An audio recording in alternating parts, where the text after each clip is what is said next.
Welcome to easy learning 700।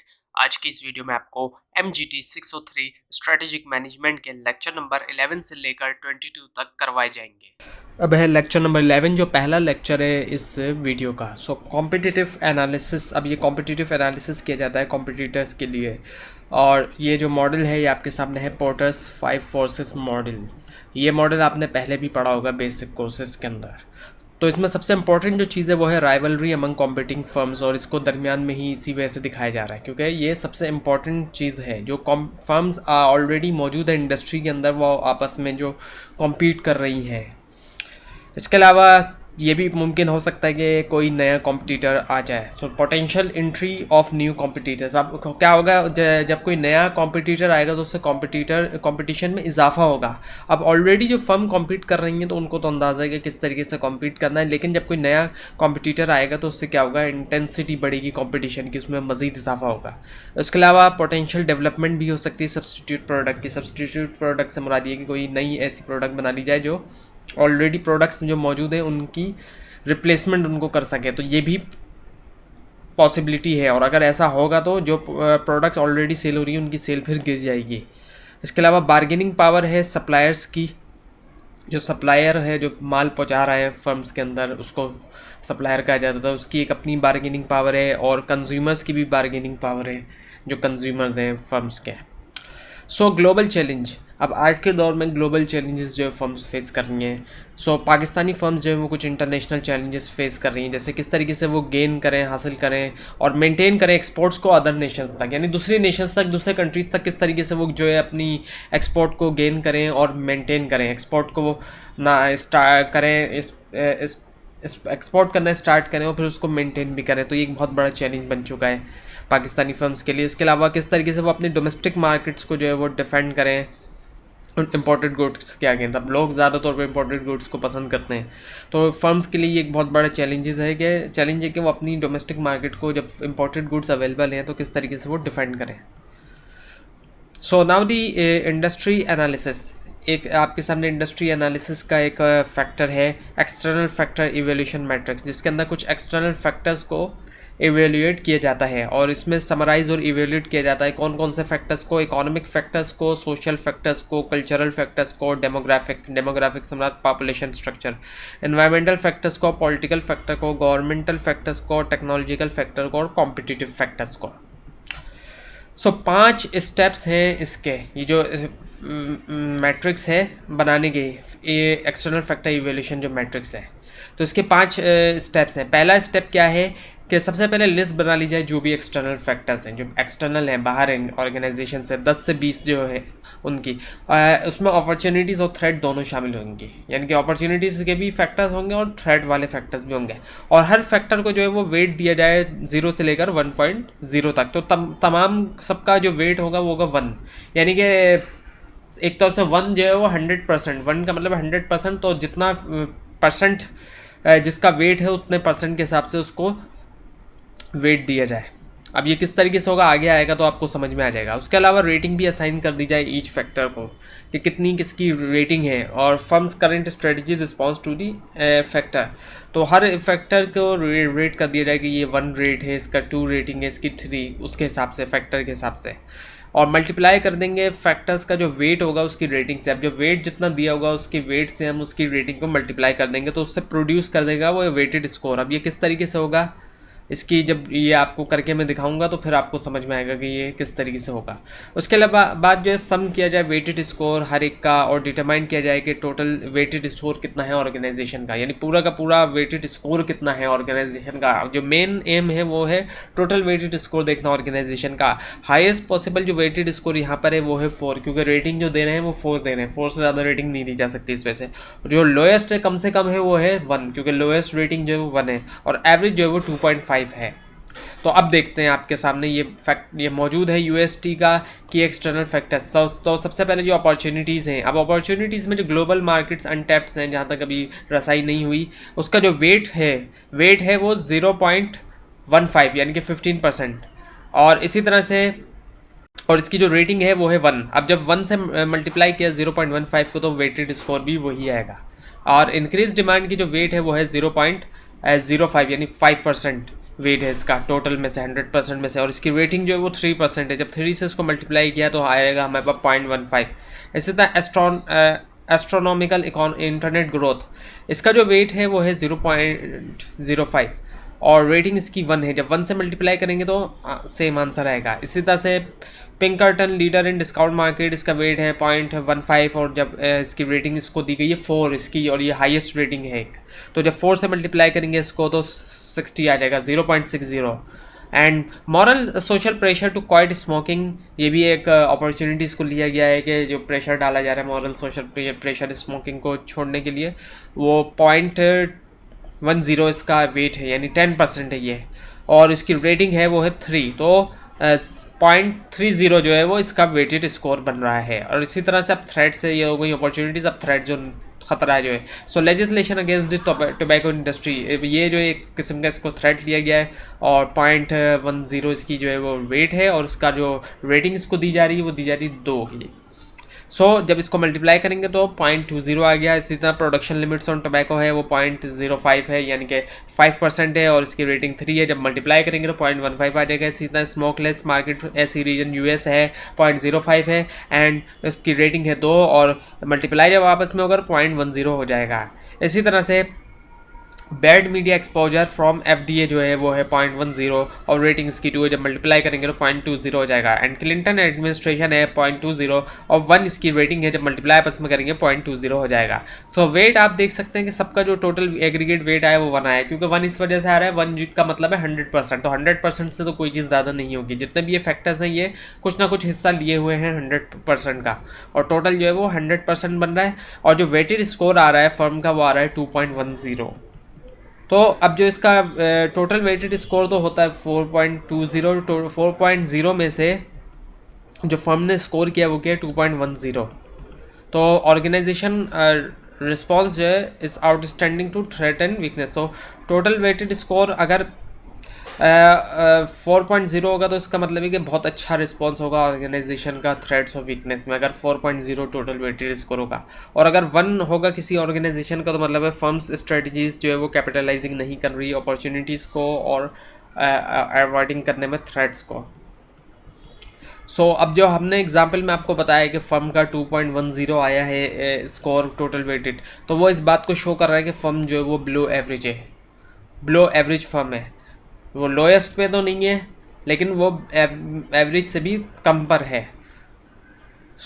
So firm जो है वो बिलो एवरेज है इन इट्स एफर्ट, अपनी एफर्ट्स में परस्यू करने के लिए स्ट्रेटजीज़ को और कैपिटलाइज करने के लिए एक्सटर्नल अपॉर्चुनिटीज़ को और थ्रेट्स को अवॉइड करने के लिए। सो इम्पॉर्टेंट क्या चीज़ है? इम्पॉर्टेंट तो इसमें एक अहम तरीन चीज़ ये है कि इस बात को फैक्टर्स को समझना ज़रूरी है जो EFE मैट्रिक्स में ज़रूरी हैं, उनको समझना ज़्यादा ज़रूरी है एक्चुअल वेट्स और रेटिंग का साइंस। यानी जो रेटिंग्स और वेट्स जो दिए गए हैं उससे ज़्यादा ज़रूरी है कि इन फैक्टर्स को ज़्यादा अच्छा समझा जाए, ये बात ज़्यादा अहम है। अब आपके सामने मौजूद है कॉम्पिटिटिव प्रोफाइल मैट्रिक्स। जिस तरह से एक मैट्रिक्स बताया गया, अब ये दूसरा मैट्रिक्स है। इसमें क्या होता है कि आइडेंटिफाई किया जाता है कि फर्म्स की मेजर कॉम्पिटिटर्स कौन कौन है फर्म के, उनकी स्ट्रेंथ्स, उनकी weakness in relation to sample firms strategic position. अब ये जो कॉम्पिटिटिव प्रोफाइल मैट्रिक्स है इसमें एक फर्म से दूसरी फर्म को कंपेयर किया जाता है। अभी जो इससे पहले मैट्रिक्स था उसमें एक ही फर्म की तमाम चीज़ें थी, अपॉर्चुनिटीज़ और थ्रेट वगैरह को।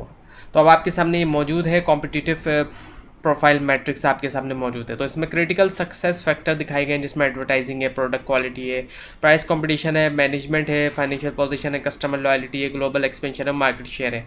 अब इसमें सबको वेट दिया गया है कि किसका कितना वेट है 1 में से। तो एडवर्टाइजिंग का 0.20 है, प्रोडक्ट क्वालिटी का 0.10 है, प्राइस कंपटीशन का 0.10 है, मैनेजमेंट का भी 0.10 है, फाइनेंशियल पोजीशन का भी 0.15 है, कस्टमर लॉयल्टी का भी 0.10 है, ग्लोबल एक्सपेंशन का भी वही है, मार्केट ग्लोबल एक्सपेंशन का 0.20 है और मार्केट शेयर का 0.05 है, और इन सबका टोटल जो है वो 1 है। अब जो 3 फर्म्स हैं यहाँ पे, 3 ऑर्गेनाइजेशन है, एवॉन है, निविया है और पामोलिव है। अब इन तीनों में जो एवॉन के अंदर जो रेटिंग्स दी गई हैं फैक्टर्स की, वो है एडवर्टाइजिंग को जो रेटिंग दी गई है 1। अब जब 1 से मल्टीप्लाई किया वेट को तो स्कोर आ जाएगा 0.20। इसी तरह से प्रोडक्ट क्वालिटी को जो रेटिंग दी गई है वो 4 दी गई है, फिर जब उसको मल्टीप्लाई करेंगे तो स्कोर उसके मुताबिक आ जाएगा। इसी तरह से प्राइस कॉम्पिटिशन को जो रेटिंग दी गई है वो 3 दी गई है, और मैनेजमेंट को जो रेटिंग दी गई है यहाँ पे वो दी गई है 4। फाइनेंशियल पोजीशन को जो रेटिंग दी गई है वो 4 दी गई है, कस्टमर लॉयल्टी को दी गई है 4, ग्लोबल एक्सपेंशन को 4 और मार्केट शेयर को भी 4।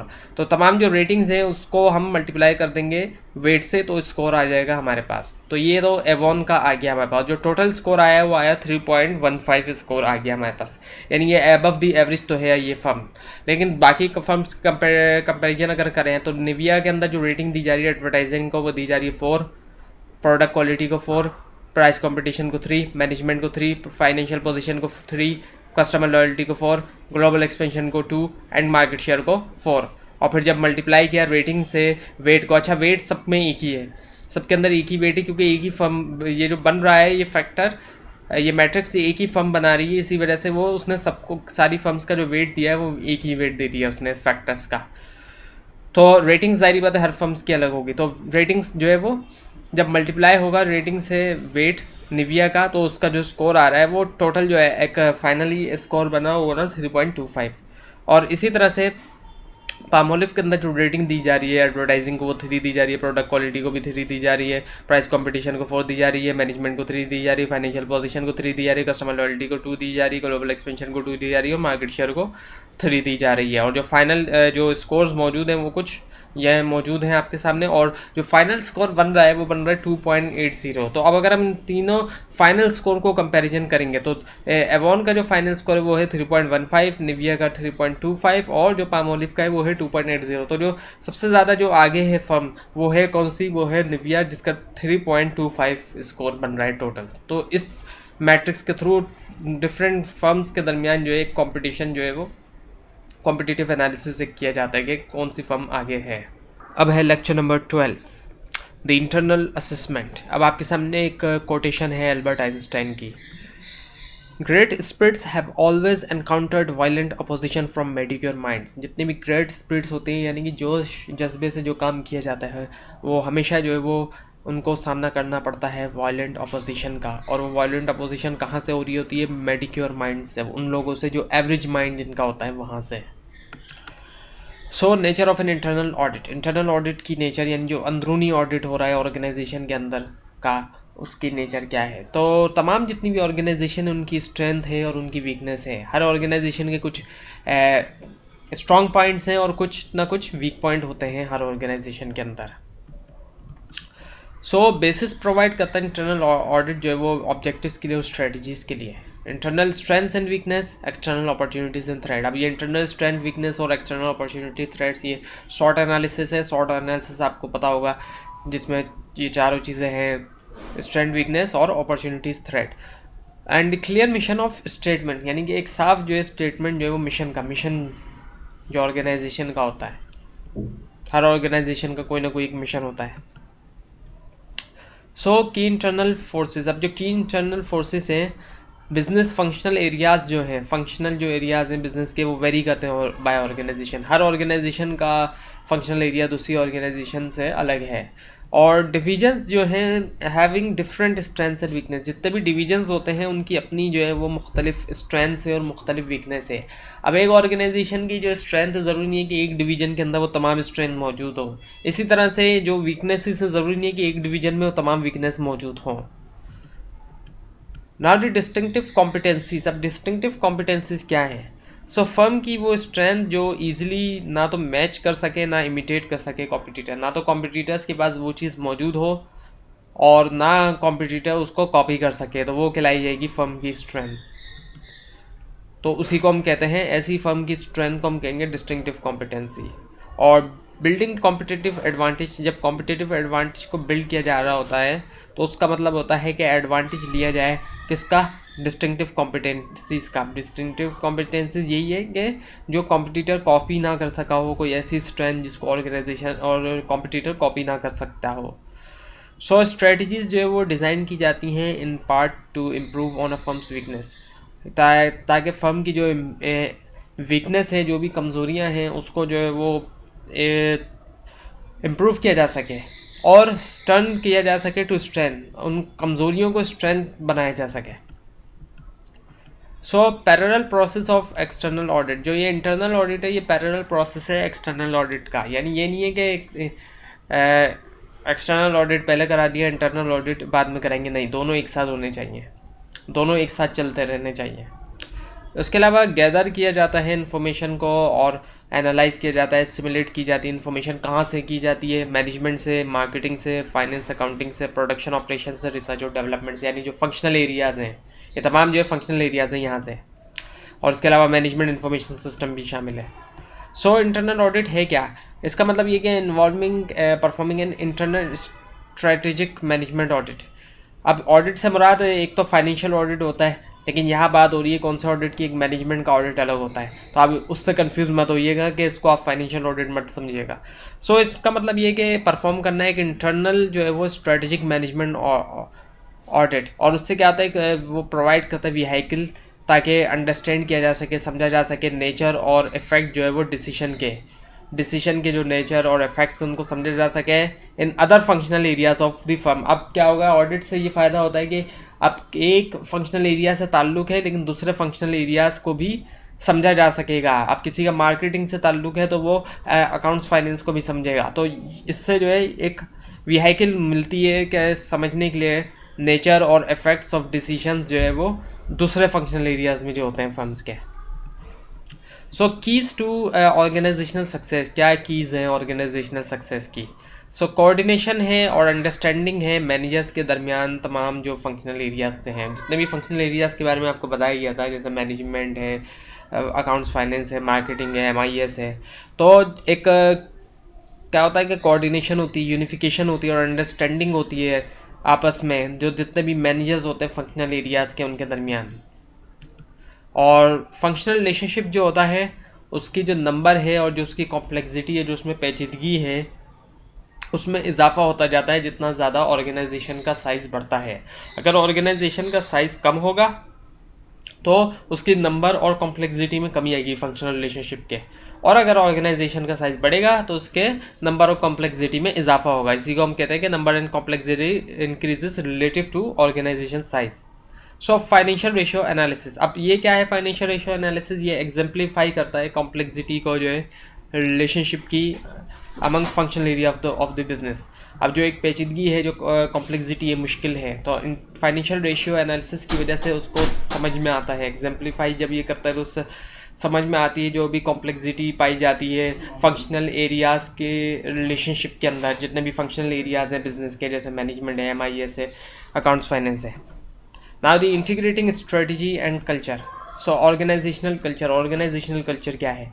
यह पैटर्न ऑफ बिहेवियर है, एक तरीका है जो ऑर्गेनाइजेशन डेवलप करती है, और ये तरीका किसी बुक में नहीं है बल्कि हर ऑर्गेनाइजेशन का अलग तरीका होता है ये। और as it learn to copes with its problem of external adaptation and internal integration, और ऑर्गेनाइजेशन इसको लर्न करती है ताकि कॉप कर सके अपनी प्रॉब्लम्स को, उससे निमट सके जो भी उसकी प्रॉब्लम आ रही हैं एक्सटर्नल एडेप्टेशन की और इंटरनल इंटीग्रेशन की। एंड इज़ कंसिडर्ड वैलिड, और उसको वैलिड कंसिडर किया जाता है taught to the new members, और जो नए मेंबर्स हैं उनको टॉट किया जाता है यानी उनको सिखाया जाता है। सो ऑर्गेनाइजेशनल कल्चर जो है एक तरफ रेजिस्टेंट टू चेंज भी हो सकता है। अब ऑर्गेनाइजेशन में कल्चर बना हुआ है तो वो एक रुकावट भी बन सकता है चेंज होने से। वक्त के साथ साथ चेंज की ज़रूरत पड़ती है, लेकिन क्या हो सकता है कि ये एक रुकावट भी बन सकता है चेंज के लिए, और ये रिप्रेजेंट भी कर सकता है स्ट्रेंथ को भी और वीकनेस को भी रिप्रेजेंट कर सकता है फर्म की।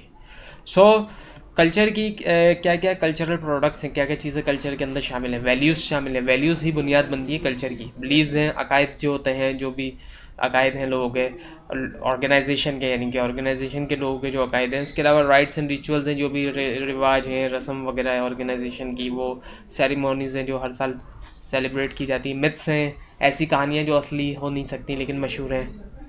इसके अलावा स्टोरीज़ भी आ जाती हैं जो कहानियाँ होती हैं। लेजेंड्स एंड सागास हैं, वो पुराने लोग जो बहुत ज़्यादा ऑर्गेनाइजेशन में मशहूर हुए हैं और वो बहुत पहले काम करते थे। करंट जो लोग हैं हो सकता है उनके पैदा होने से भी पहले काम करते हैं ऑर्गेनाइजेशन में, लेकिन वो इतने ज़्यादा उन्होंने अच्छा कोई ऐसा काम किया हो तो वो मशहूर हो जाते हैं, तो वो लेजेंड्स सागास बन जाते हैं। उसके अलावा लैंग्वेज, हर ऑर्गेनाइजेशन की अपनी लैंग्वेज होती है, बात करने का तरीका। आप किसी बैंक में या किसी बड़े ऑफिस में जाते हो जहाँ पे एजुकेटेड स्टाफ हो और मेल फीमेल दोनों एम्प्लॉयज़ होते हो, तो वहाँ इंतहाई अच्छे तरीके से बातचीत हो रही होती है। चाहे वहाँ की मेल भी बात कर रहे हो तो बहुत अच्छे तरीके से वो आपस में एक दूसरे से बात कर रहे होते हैं। लेकिन अगर आप किसी मैकेनिक वगैरह की या किसी और इस तरह की किसी दुकान पे जाएं, तो वहाँ पे आप देखेंगे कि वहाँ जो इस तरह की ज़बान इस्तेमाल हो रही होती है वो बिल्कुल ही एक अलग किस्म की ज़बान इस्तेमाल हो रही होती है। काम दोनों जगह पे हो रहा है लेकिन फ़र्क ज़बान का होता है, तो वो कल्चरल डिफरेंस है, ऑर्गेनाइजेशन का कल्चरल डिफरेंस है वो। इसी तरह सिम्बल्स, हर ऑर्गेनाइजेशन के अलग कुछ सिम्बल्स होते हैं, और हीरोज़ भी हर ऑर्गेनाइजेशन के कुछ अपने हीरोज़ होते हैं। कल्चर जो है वो इनहिबिट कर सकता है स्ट्रेटेजिक मैनेजमेंट। स्ट्रेटेजिक मैनेजमेंट के अंदर एक रुकावट भी बन सकता है कल्चर। और होता क्या है कि miss changes in external environment, जो एक्सटर्नल इन्वायरमेंट में चेंजेस आ रहे हैं उनको मिस भी किया जा सकता है, क्योंकि जो स्ट्रांगली हेल्ड बिलीव है, जो ब्लाइंडली किस्म के जो बिलीव हैं, उनकी वजह से एक्सटर्नल इन्वायरमेंट में जो चेंज आ रहे हैं उनको मिस किया जा सकता है। और अगर कल्चर जो है वो इफेक्टिव रहा हो कभी पास्ट में, तो नेचुरली टेंडेंसी यही है कि उसके साथ फ्यूचर में भी स्टिक किया जाएगा, यानी कि फ्यूचर में भी उसी कल्चर को रखा जाएगा, उसी के साथ जुड़ा रहा जाएगा।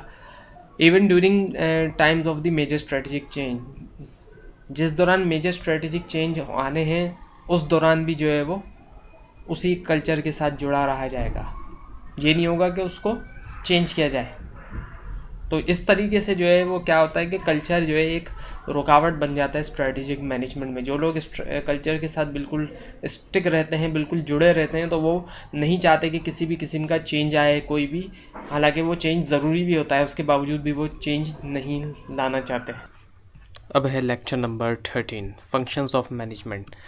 5 बेसिक एक्टिविटीज़, 5 जो है वो फंक्शंस यहाँ दिए गए हैं मैनेजमेंट के। जो वैसे मैनेजमेंट के फंक्शंस होते हैं वो 4 होते हैं, लेकिन जो स्ट्रेटेजिक मैनेजमेंट में फंक्शंस दिए गए हैं वो हैं 5, जिसमें प्लानिंग है, ऑर्गेनाइजिंग है, मोटिवेटिंग है, स्टाफिंग है और कंट्रोलिंग है। तो अब इन फंक्शन को हम देखें कि कौन से स्टेज पे कौन से फंक्शन की ज़रूरत पड़ती है। तो प्लानिंग की जो ज़रूरत है वो सिर्फ स्ट्रेटजी फॉर्मुलेशन के लिए पड़ती है। उसके बाद ऑर्गेनाइजिंग, मोटिवेटिंग और स्टाफिंग, इन तीनों की ज़रूरत पड़ती है स्ट्रेटजी इम्प्लीमेंटेशन के लिए, जो एक्शन फेज़ होता है। और कंट्रोलिंग की ज़रूरत पड़ती है स्ट्रेटजी इवैल्यूएशन करते वक्त, स्ट्रेटजी की एग्जामिनेशन करते वक्त। प्लानिंग क्या है? Start of the process. ज़ाहिर बात है जब प्रोसेस स्टार्ट होता है उसमें सबसे पहले प्लानिंग की जाती है, और ये एक ब्रिज का काम करती है प्रेजेंट के दरमियान और फ्यूचर के दरमियान, हाल और मुस्तकबिल के दरमियान। और इससे क्या होता है, लाइकलीहुड में इजाफ़ा होता है किसी भी डिज़ायर्ड रिज़ल्ट को अचीव करने के लिए, यानी इम्कानात जो होते हैं उसमें इजाफ़ा होता है। प्लानिंग में क्या है? फोरकास्टिंग है, यानी फ्यूचर प्रेडिक्शन है। इस्टेब्लिशिंग ऑब्जेक्टिव्स है, ऑब्जेक्टिव्स को इस्टेब्लिश करना, कायम करना।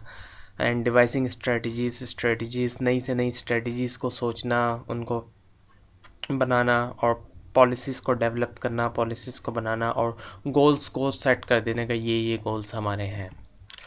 इसके बाद आती है फिर ऑर्गेनाइजिंग में क्या होता है? अचीव की जाती हैं कोऑर्डिनेटेड एफर्ट्स, और डिफ़ाइन किया जाता है टास्क को और अथॉरिटी के रिलेशनशिप को, और डिपार्टमेंटलाइजेशन कर दी जाती है। डिपार्टमेंटलाइजेशन का मतलब ये कि ग्रुप करना एक्टिविटीज़ को, डिपार्टमेंट्स बना देना, डिफरेंट डिपार्टमेंट जिस तरह बनाए जाते हैं, और डेलीगेशन कर देना अथॉरिटी को डेलीगेट किया जाता है, लोअर लेवल पे अथॉरिटी को डेलीगेट कर दिया जाता है।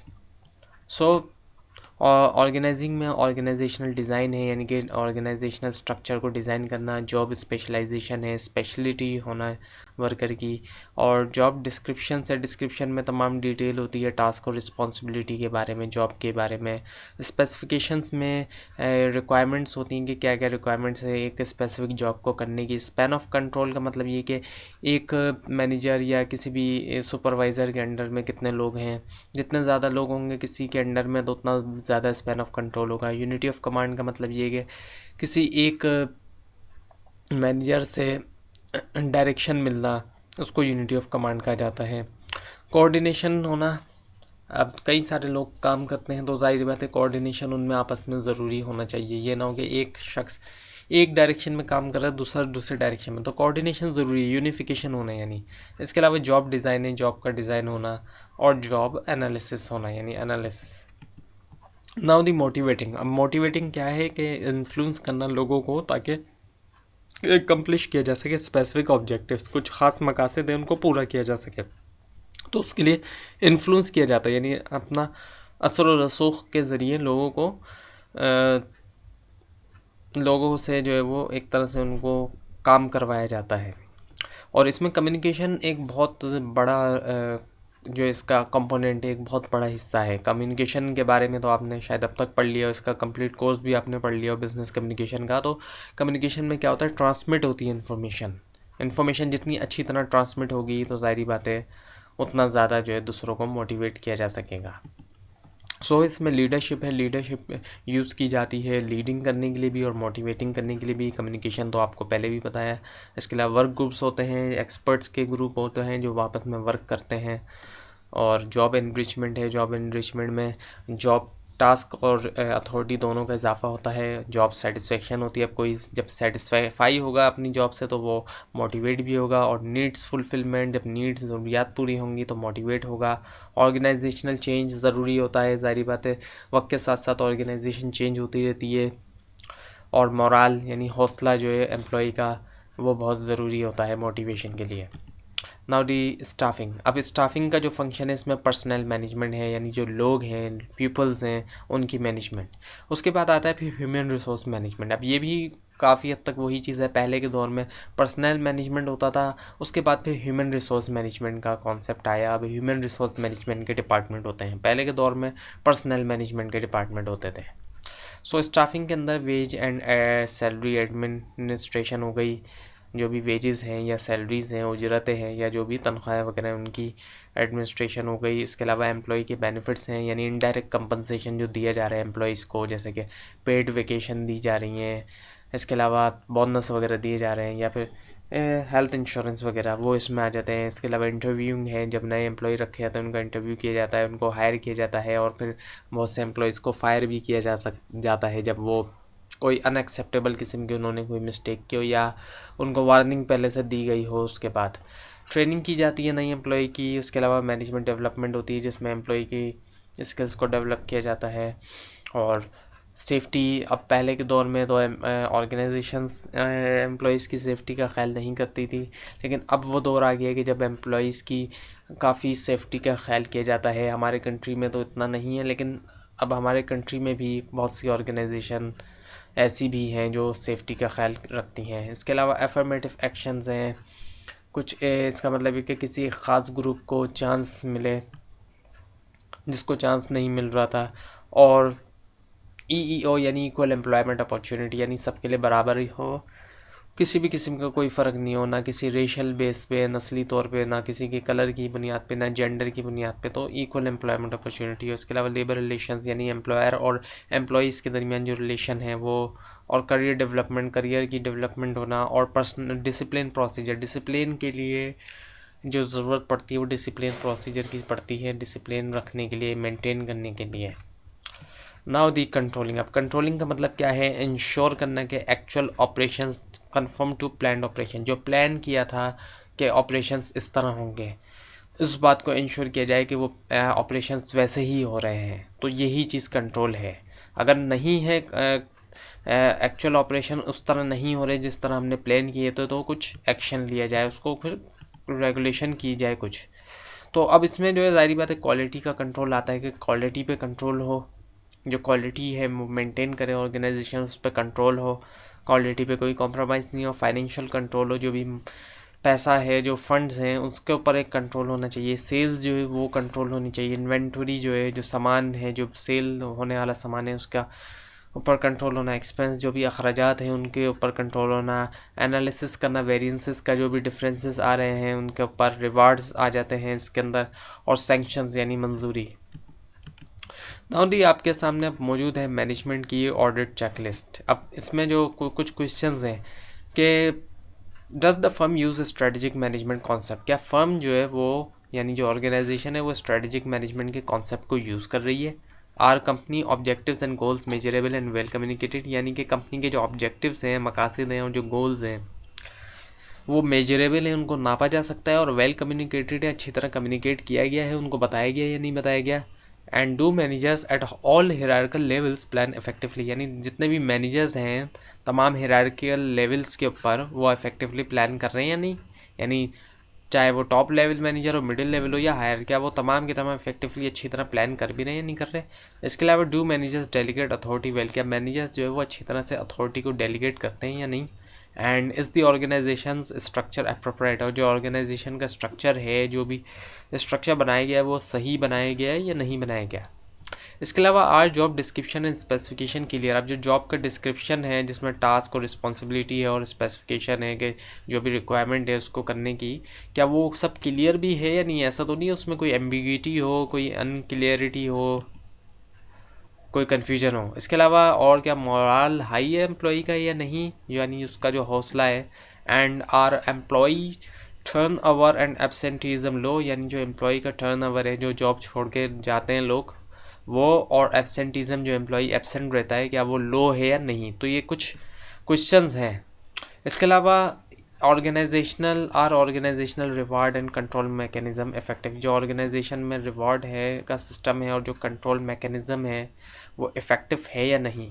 अब है लेसन नंबर 14, इसमें मार्केटिंग है। तो मार्केटिंग होती क्या है, नॉर्मली मार्केटिंग को सेल्स या एडवर्टाइजिंग वगैरह समझा जाता है, जबकि मार्केटिंग के अंदर सेल्स और एडवर्टाइजिंग के अलावा और भी बहुत सी चीज़ें होती हैं। जब एक क्या कहते हैं कस्टमर की कोई नीड होती है या कोई वांट होती है तो उसके लिए एक रिसर्च की जाती है, और रिसर्च किया जाता है कि उसकी वांट क्या है, नीड क्या है, और उसके बाद फिर उसकी वांट और नीड को सेटिस्फाई करने के लिए प्रोडक्ट को डिज़ाइन किया जाता है, और फिर वो प्रोडक्ट जो है वो कस्टमर तक पहुंचाई भी जाती है। तो उसमें जितनी भी दरमियान में चीज़ें आती हैं रिसर्च से लेकर कस्टमर तक जब प्रोडक्ट पहुंच जाती है तो वो तमाम चीज़ें मार्केटिंग में शामिल होती हैं। इसमें मार्केटिंग रिसर्च भी आ जाती है, एडवर्टाइजिंग भी आ जाती है, प्रमोशन भी आ जाती है, सेल्स भी आ जाती है, वेयर हाउसिंग भी आ जाती है। तो 7 बेसिक फंक्शंस हैं मार्केटिंग के। अब वो क्या क्या 7 बेसिक फंक्शंस हैं, वो है कस्टमर एनालिसिस है, सर्विस सेलिंग प्रोडक्ट्स और सर्विसेज है, प्रोडक्ट एंड सर्विस प्लानिंग है, प्राइसिंग है, डिस्ट्रीब्यूशन है, मार्केटिंग रिसर्च और अपॉर्चुनिटी एनालिसिस है। अब एक एक करके इनको देखते हैं। सबसे पहला है कस्टमर एनालिसिस किया जाता है पूरा, और उसमें क्या क्या चीज़ें शामिल होती हैं एनालिसिस में। कस्टमर सर्वेज हैं, सर्वेज करवाए जाते हैं और कस्टमर का फीडबैक लिया जाता है। और फिर जो है कंज्यूमर इन्फॉर्मेशन है, इन्फॉर्मेशन होती है, रिकॉर्ड होते हैं पूरे के पूरे कंज्यूमर्स के बारे में। मार्केट पोजीशनिंग स्ट्रेटजीज होती हैं। पोजीशनिंग से मुराद मार्केट पोजीशनिंग की अगर बात करें तो कंज्यूमर के माइंड में एक डिस्टिंक्टिव प्लेस होना कॉम्पिटिटर्स के मुकाबले में, उसको हम कहेंगे मार्केट पोजीशनिंग। और स्ट्रेटजीज से मुराद लॉन्ग टर्म प्लान, तो उनके लिए स्ट्रेटजीज बनाई जाती हैं। इसके अलावा कस्टमर की प्रोफाइल होती हैं, यानी बायर पर्सोना जो है, बायर की जो पर्सनैलिटी है वो तमाम चीज़ें इसके अंदर मौजूद होती हैं, उसकी एज, जेंडर, लोकेशन वगैरह और उसके पेन पॉइंट्स वगैरह। इसके बाद है मार्केट सेगमेंटेशन स्ट्रेटजी। सेगमेंटेशन बनाई जाती है, मार्केट को मुख्तलिफ हिस्सों में बांट लिया जाता है और होमोजीनियस होते हैं ये सेगमेंट्स, और इनके लिए भी फिर स्ट्रेटजीज यूज़ की जाती हैं। फिर है सेलिंग प्रोडक्ट्स और सर्विसेज। अब इसमें सेलिंग प्रोडक्ट्स या सर्विसेज के लिए एडवर्टाइजिंग का इस्तेमाल होता है। एडवर्टाइजिंग तो आप जानते हैं क्या होती है, ये इसका मतलब होता है paid form of non personal presentation, और फिर सेल्स है, फिर प्रमोशन है, पब्लिसिटी है। पब्लिसिटी जो है नॉन पेड फॉर्म होती है। अब जैसे कोई न्यूज़ चलती है किसी के बारे में, उससे किसी की पॉपुलैरिटी में तो बड़ा इजाफा हो रहा है, लेकिन वो कोई पेड नहीं होती। जिस तरह एडवर्टाइजिंग पेड होती है, एडवर्टाइज चलाने के लिए पे करना पड़ता है, तो पब्लिसिटी में ऐसा नहीं होता। इसके अलावा सेल्स फोर्स मैनेजमेंट है। सेल्स फोर्स मैनेजमेंट में जो लोग सेल्स का काम कर रहे हैं, जो सेल्स की टीम वगैरह है, उनकी मैनेजमेंट करना है। और फिर कस्टमर रिलेशन से, यानी कि कस्टमर के साथ रिलेशन कैसा है कंपनी का, कंपनी किस तरह से ट्रीट करती है अपने कस्टमर को, और इसी तरह से डीलर रिलेशंस भी आ जाता है। Now the product planning, product और सर्विस प्लानिंग में अब है टेस्ट मार्केटिंग है, यानी कि टेस्ट किया जाता है, कस्टमर का रिस्पांस देखा जाता है। इसमें जो है वो प्रोडक्ट को जो है कमर्शलाइज बेस पे नहीं सेल किया जाता, बल्कि लिमिटेड उसकी सेल या फिर उसके क्या कहते हैं सैंपल वगैरह डिस्ट्रीब्यूट किए जाते हैं और रिस्पांस देखा जाता है कस्टमर का। इसके बाद फिर ब्रांड पोजीशनिंग, यानी कस्टमर के माइंड में एक पोजीशन बना लेना, प्लेस बना लेना ब्रांड की, उसको हम कहेंगे। नाउ डिवाइसिंग स्ट्रेटजी, यानी स्ट्रेटजीज वारंटीज़ को प्लान करना, वारंटीज़ बनाना। और फिर है पैकेजिंग, है प्रोडक्ट की packaging and the product features. Her product के अलग फीचर होते हैं, एक पंखे के अलग फीचर है, एक फ़ोन के अलग फीचर है, एक कंप्यूटर के अलग फीचर्स हैं। फिर प्रोडक्ट स्टाइल, यानी किस तरीके से अपीयरेंस है, एक फॉर्म ऑफ अपीयरेंस कहलाई जाती है ये। और क्वालिटी प्रोडक्ट की। नाउ द प्राइसिंग, अब प्राइसिंग के लिए क्या क्या होता है कि फॉरवर्ड इंटीग्रेशन की जाती है। फॉरवर्ड इंटीग्रेशन जो वर्टिकल इंटीग्रेशन की एक टाइप है। वर्टिकल इंटीग्रेशन से मुराद ये कि मैन्युफैक्चरिंग से पहले और मैन्युफैक्चरिंग से बाद। अब मैन्युफैक्चरिंग से पहले तो एक बैकवर्ड इंटीग्रेशन होती है, मैन्युफैक्चरिंग के बाद की जो चीज़ें हैं, यानी कि मैन्युफैक्चरिंग के बाद प्रोडक्ट जाती है होलसेलर और रिटेलर के बाद। तो फॉरवर्ड इंटीग्रेशन में क्या होता है कि होलसेलर और जो रिटेलर होते हैं या तो उन पर कंट्रोल किया जाता है या फिर उनकी ओनरशिप हासिल कर ली जाती है, उसको हम कहते हैं फॉरवर्ड इंटीग्रेशन। फिर है डिस्काउंट्स, जो डिस्काउंट दिए जाते हैं। और फिर क्रेडिट टर्म्स हैं कि क्रेडिट टर्म्स से मुराद ये कि अगर आपने पेमेंट हमारी इतने दिनों के अंदर कर दी, फॉर एग्जांपल 10 दिनों के अंदर कर दी, तो आपको 10% डिस्काउंट मिल जाएगा, इसको हम कहते हैं credit terms.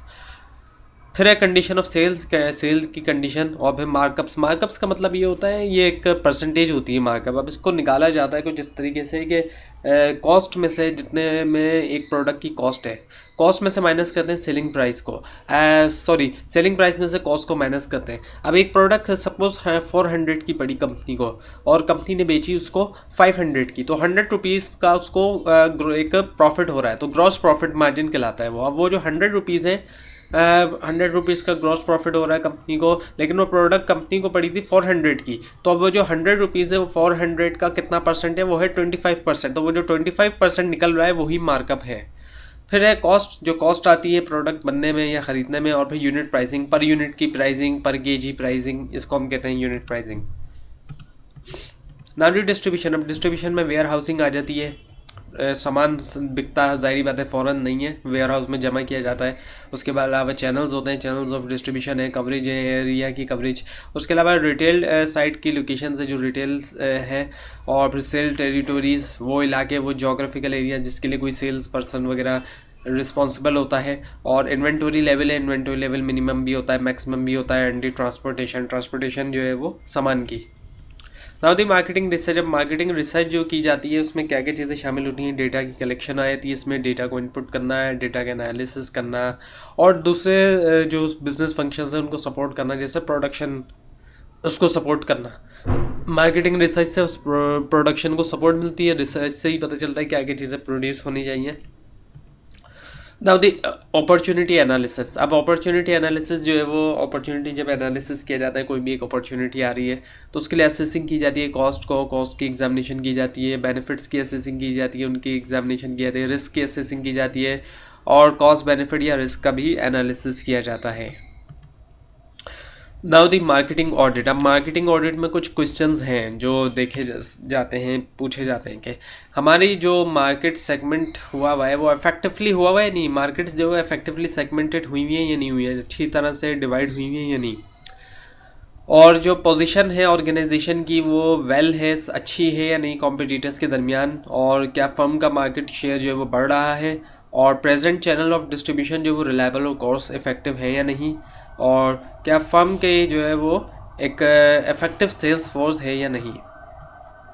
And does the firm conduct market research, क्या मार्केट रिसर्च कंडक्ट करती है फर्म, और जो प्रोडक्ट की quality, are product quality and customer service good, क्या प्रोडक्ट की क्वालिटी और कस्टमर सर्विस जो है वो अच्छी है।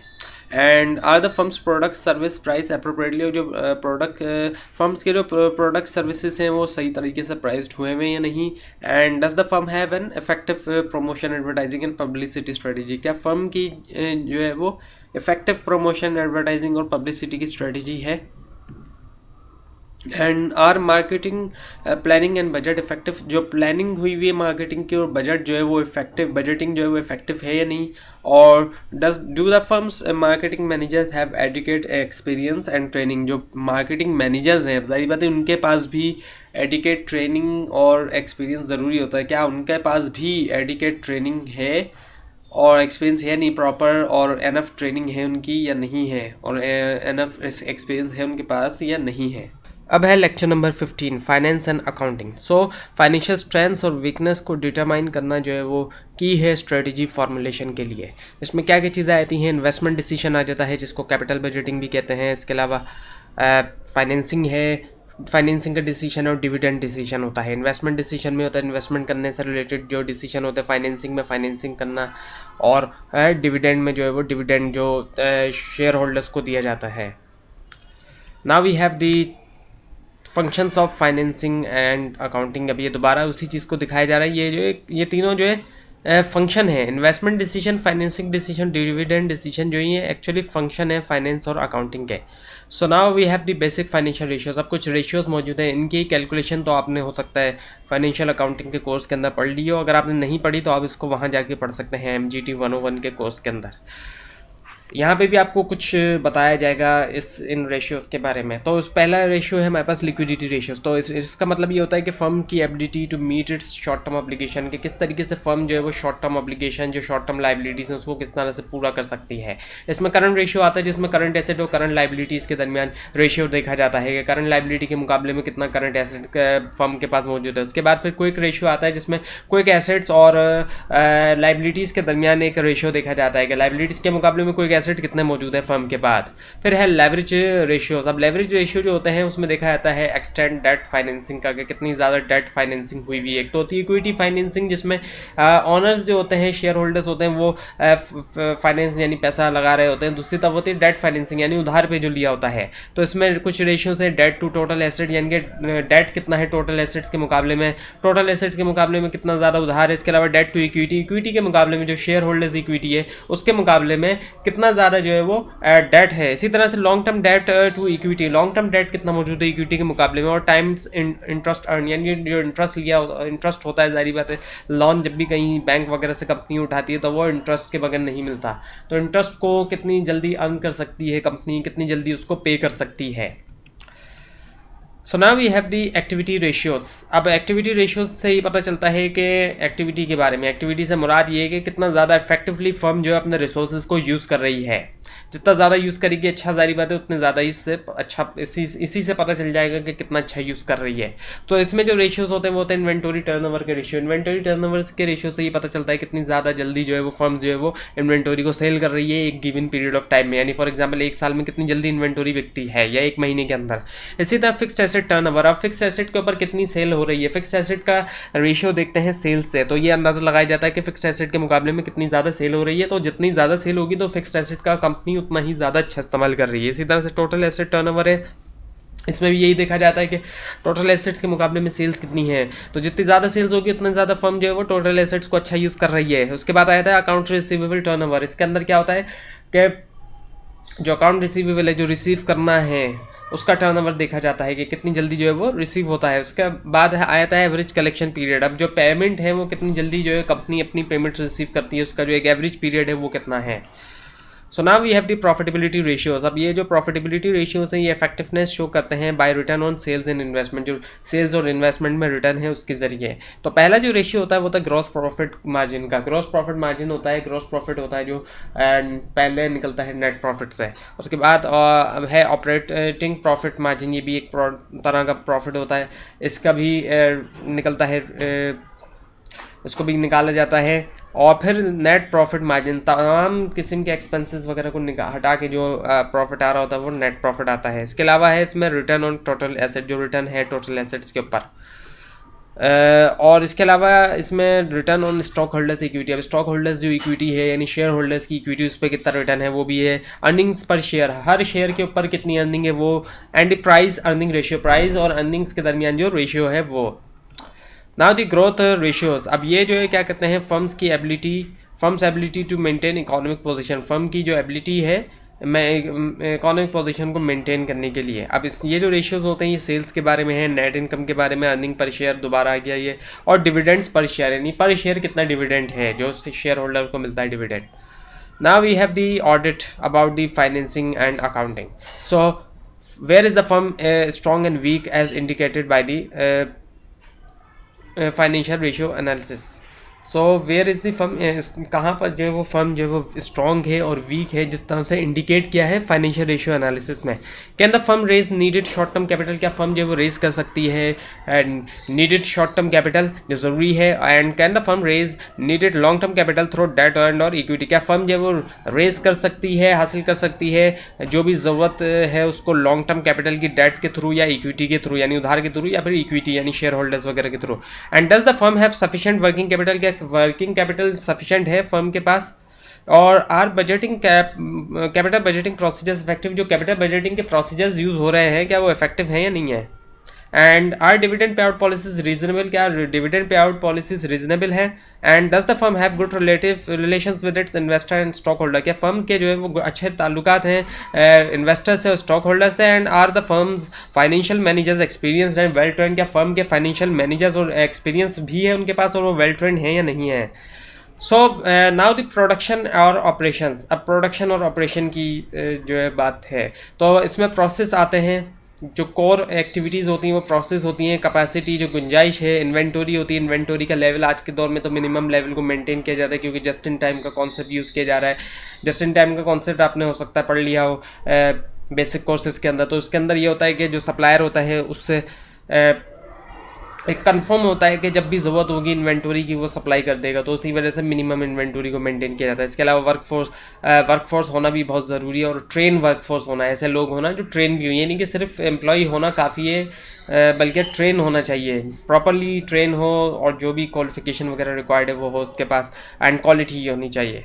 So now we have the process, अब प्रोसेस के अंदर क्या क्या चीज़ें हैं, डिज़ाइन आ जाता है, फैसिलिटी का चॉइस है, टेक्नोलॉजी की फैसिलिटी लेआउट, जो प्रोडक्शन फैसिलिटी है उसका लेआउट है, प्रोसेस फ्लो एनालिसिस है, स्मूथ होना चाहिए फ्लो, एंड फैसिलिटी लोकेशन वो भी इंपॉर्टेंट है, लाइन बैलेंसिंग है यानी डिमांड और सप्लाई के दरमियान बैलेंस होना, एंड प्रोसेस कंट्रोल होना।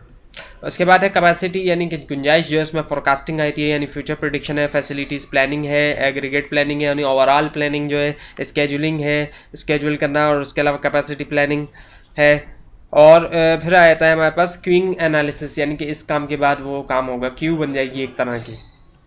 ना वी हैव द इन्वेंटोरी, अब इन्वेंटोरी में रॉ मटेरियल होता है, रॉ मटेरियल से फिर वर्क इन प्रोसेस में जाता है, जब कोई रॉ मटेरियल यूज़ होता है तो वो वर्क इन प्रोसेस में जाता है, फिर वर्क इन प्रोसेस से फिर वो फिनिश गुड बन के निकल रही होती है, और फिर मटेरियल हैंडलिंग में तीनों चीज़ें आ जाती है। मटेरियल जो वो रॉ मटेरियल था, फिर उसके बाद उसको इस तरीके से रखा गया कि जब ज़रूरत पड़ी रॉ मटेरियल के लिए यूज़ हुआ, फिर वो गया वर्क इन प्रोसेस में, और फिर वो फिनिश गुड्स के अंदर आ गया।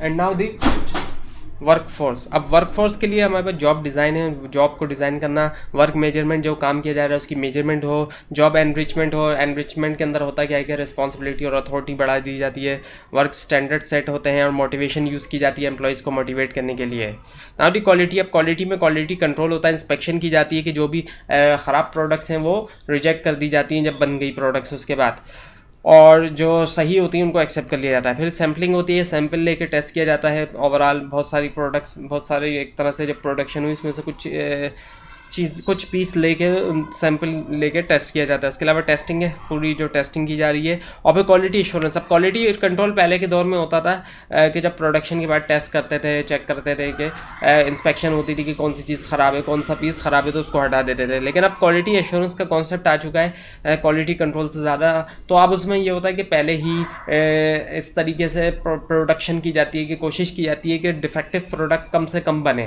क्योंकि अगर ज़्यादा डिफेक्टिव प्रोडक्ट बनना शुरू होगी तो क्या होगा, क्वालिटी कंट्रोल अगर होगा भी तो उसका क्या होगा, फिर नुकसान बहुत होगा कंपनी का। तो पहले ही जो है वो इस तरह से प्रोडक्शन किया गया डिफेक्टिव पीस बहुत कम हो। इसके अलावा कॉस्ट कंट्रोल भी होना चाहिए। अब ये सब कुछ जो हो रहा है जारी बात है क्वालिटी हो, लेकिन क्वालिटी के साथ साथ कॉस्ट पे भी कंट्रोल है। ऐसा ना हो कि क्वालिटी तो बहुत अच्छी है लेकिन कॉस्ट इतनी बढ़ गई कि कंपनी नुकसान में जा रही है। So now the production operation और ऑडिट, इसमें है are supplier of raw materials parts and sub assembly reliable and reasonable. जो सप्लायर्स हैं रॉ मटेरियल के, पार्ट्स के, सब असेंबलीज के, वो रिलायबल और रीजनेबल भी हैं नहीं, ये क्वेश्चन है। उसके अलावा जो फैसिलिटीज़ हैं, इक्विपमेंट है, मशीनरी और ऑफिस हैं, क्या वो गुड कंडीशन में है या नहीं है। और इन्वेंटरी कंट्रोल पॉलिसीज़ और प्रोसीजर्स जो है वो इफेक्टिव हैं या नहीं है। And the are quality control policies and procedures effective. जो क्वालिटी कंट्रोल की पॉलिसीज़ और प्रोसीजर्स है वो इफेक्टिव है नहीं। And are strategies are facilities resources और मार्केट जो है वो स्ट्रेटेजिकली लोकेटेड है नहीं, उनकी जो लोकेशन है वो स्ट्रेटेजिकली है नहीं। And does the firm have technological competencies, क्या फर्म के पास टेक्नोलॉजिकली वो कॉम्पिटेंट है भी फर्म या नहीं है। अब है lecture number 16 production operations audit.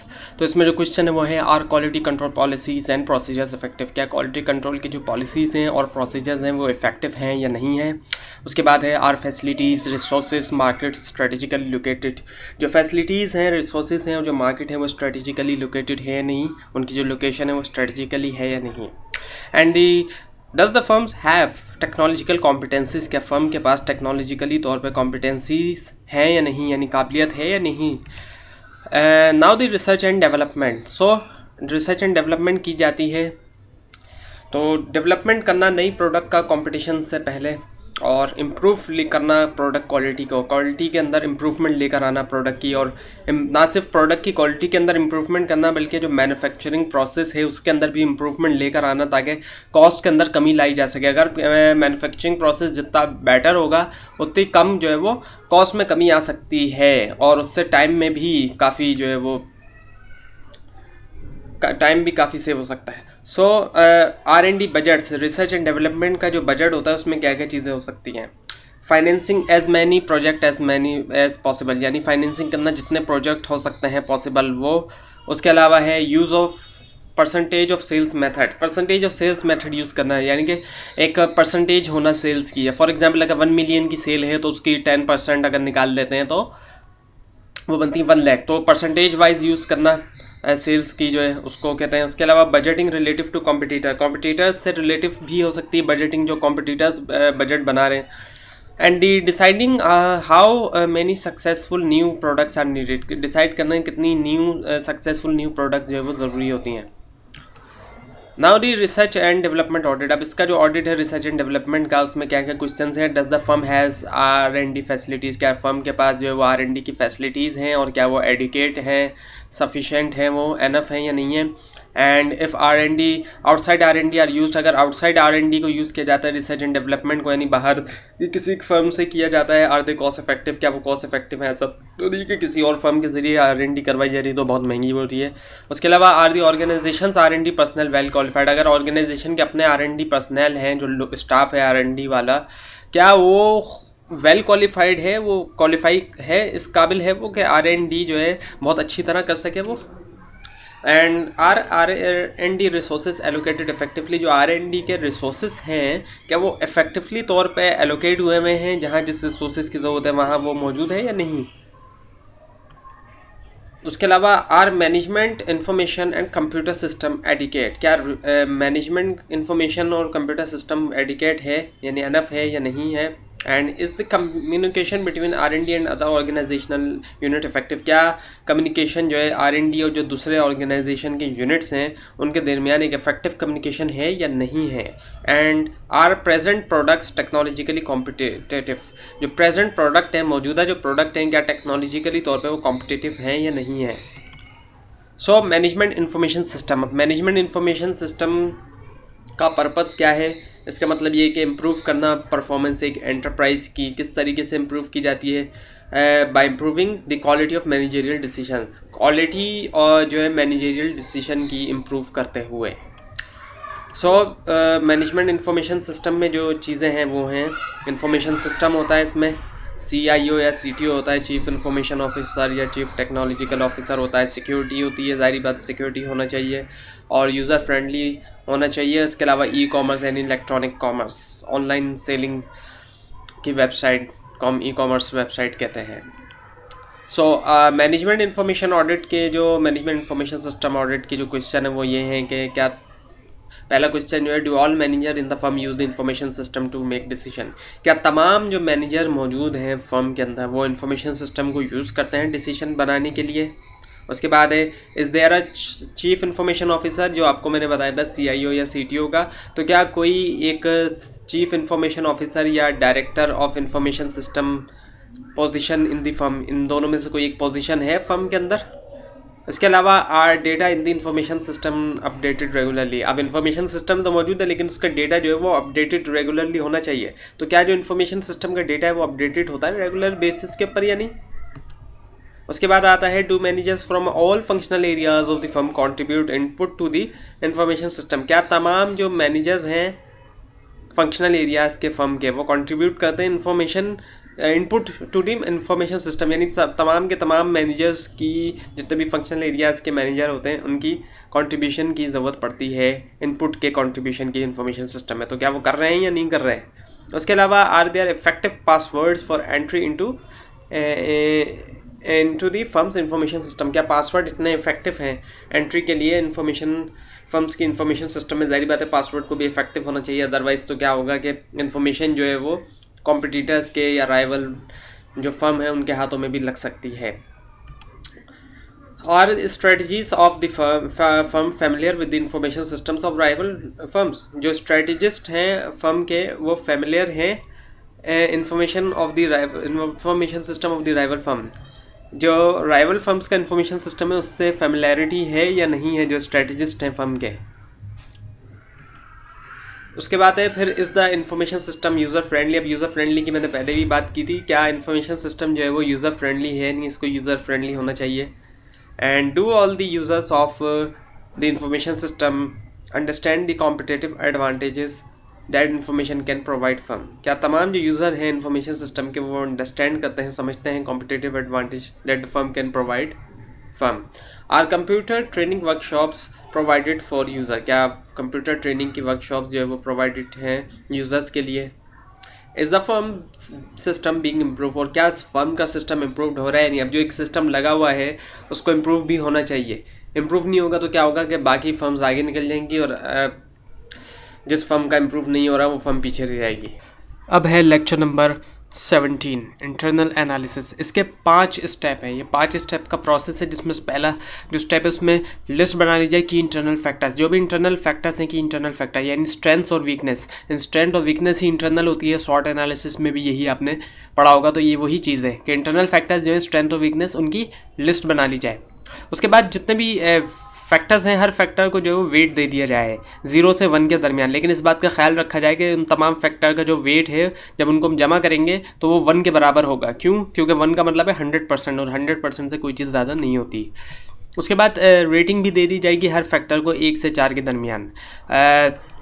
और फिर जो रेटिंग दी जाएगी फिर मल्टीप्लाई किया जाएगा वेट को रेटिंग के साथ, और फिर क्या होगा एक सम निकाला जाएगा पूरी की पूरी ओवरऑल ऑर्गेनाइजेशन का वेटेड स्कोर का।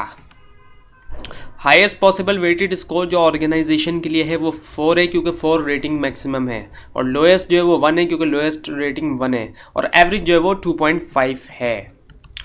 तो अब ये आपके सामने मौजूद है इंटरनल एनालिसिस XYZ कसिनो का। इसमें इंटरनल स्ट्रेंथ जो है वो है ये आपके सामने सॉरी। तो अब इसकी जो पहली स्ट्रेंथ है इंटरनल वो है largest casino company in the world. इसका जो वेट है वो है 0.05 और इसकी जो रेटिंग है वो है 4।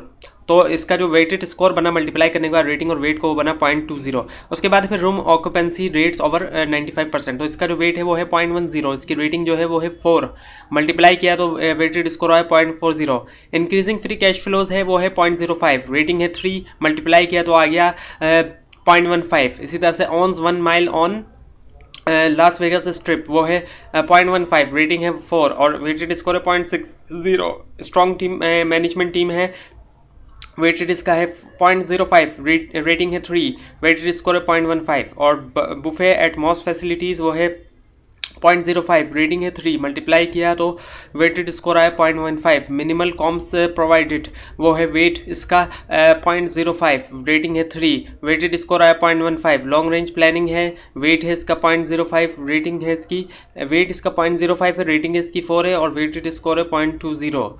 और रेपुटेशन एज फैमिली फ्रेंडली है, इसकी वेट है 0.05, रेटिंग है 3 और वेटेड स्कोर है इसका 0.15। फाइनेंशियल रेशियोज़ हैं इसके, वेट 0.05, रेटिंग 3 है और वेटेड स्कोर है इसका 0.15।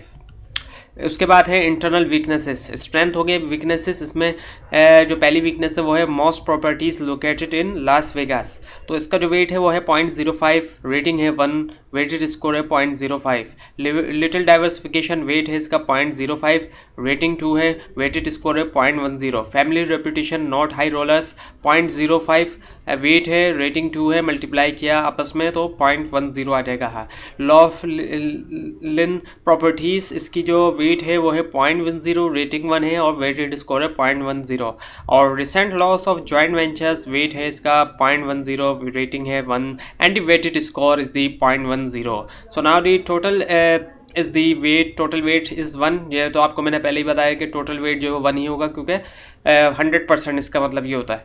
और जो वेटेड स्कोर आया है कंपनी का, ऑर्गेनाइजेशन का, वो आया है 2.75, 2.5 एवरेज है, लेकिन यहाँ पे आ रहा है 2.75। तो इसका मतलब ये हुआ कि जो आपको बताया गया है XYZ कैसीनो के बारे में, इसका जो टोटल वेटेड स्कोर है वो 2.75 जो आया है, इसका मतलब ये कि फर्म जो वो अबव एवरेज है in its all internal strength. जब भी हम ऑल इंटरनल स्ट्रेंथ की इसकी ओवरऑल बात करेंगे तो इसका मतलब है कि ये फर्म जो है वो अबव दी एवरेज है।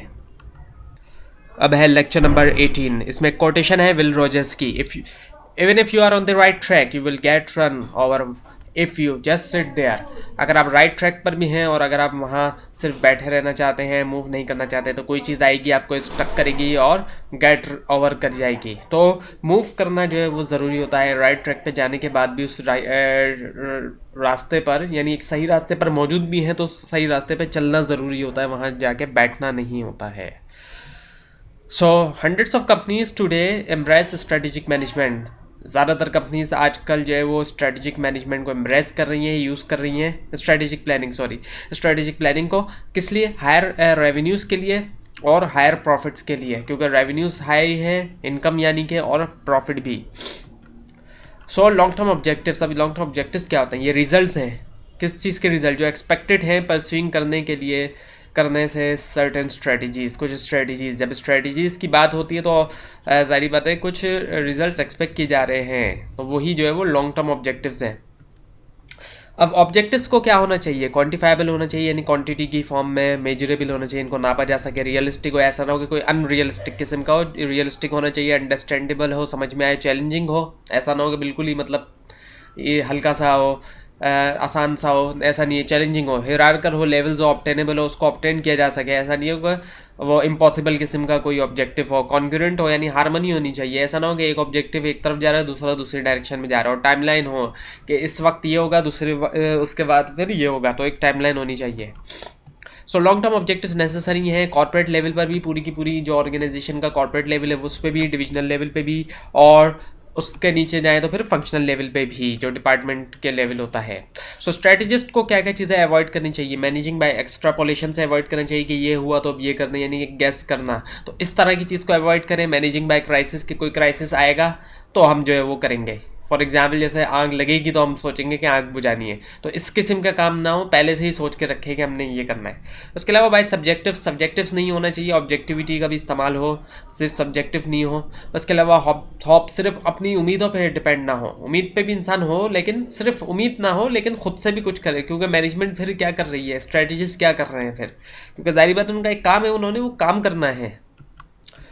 So now we have the vertical integration strategies. अब इंटीग्रेशन स्ट्रेटजीज में कुछ स्ट्रेटजीज यूज़ की जाती हैं, तो पहली है वर्टिकल इंटीग्रेशन स्ट्रेटजीज। अब वर्टिकल इंटीग्रेशन में भी दो तरह की होती है, एक फॉरवर्ड इंटीग्रेशन और एक बैकवर्ड इंटीग्रेशन। फॉरवर्ड जो होती है वो होती है मैन्युफैक्चरिंग होने के बाद, यानी कि कस्टमर तक पहुंचने में जब प्रोडक्ट पहुंचती है तो उसमें फॉरवर्ड इंटीग्रेशन वहाँ यूज़ होती है, और कंपनी आने से पहले जो एक इंटीग्रेशन यूज़ की जाती है, यानी जो सामान आ रहा है मैन्युफैक्चरिंग से पहले, उसके लिए बैकवर्ड की जाती है।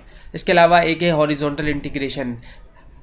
हॉरिजॉन्टल इंटीग्रेशन अलग है, यानी ये वर्टिकल का हिस्सा नहीं है, बल्कि वर्टिकल और हॉरिजॉन्टल के बारे में तो आपको पता होगा। तो जिस तरह से वर्टिकल इंटीग्रेशन स्ट्रेटजी होती है, इसी तरह हॉरिजॉन्टल भी होती है।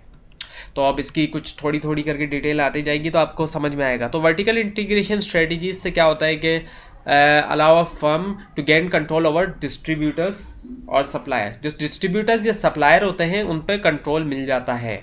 बैकवर्ड जो होती है उससे सप्लायर पे कंट्रोल मिलता है, जब बैकवर्ड इंटीग्रेशन होती है, और जो फॉरवर्ड होती है उससे डिस्ट्रीब्यूटर्स पे मिलता है। बैकवर्ड पे ये होता है कि जो माल पहुँचा रहा है ऑर्गेनाइजेशन के अंदर उस पर कंट्रोल, और डिस्ट्रीब्यूटर यानी कि फॉरवर्ड के अंदर जब माल निकल के जा रहा है कस्टमर के हाथों तक, तो उस पर कंट्रोल होना, तो इन चीज़ों के ऊपर कंट्रोल मिलता है वर्टिकल इंटीग्रेशन स्ट्रेटजीज से। और अब है फॉरवर्ड इंटीग्रेशन। फॉरवर्ड इंटीग्रेशन की हम बात करें, वर्टिकल का जो एक हिस्सा है, तो उसमें ऑनरशिप या कंट्रोल बढ़ाना किसके ऊपर, डिस्ट्रीब्यूटर्स या रिटेलर के ऊपर। डिस्ट्रीब्यूटर या रिटेलर के जरिए माल पहुंचता है कस्टमर के हाथ में, तो इनके ऊपर ऑनरशिप या कंट्रोल बढ़ाने को हम कहते हैं forward integration.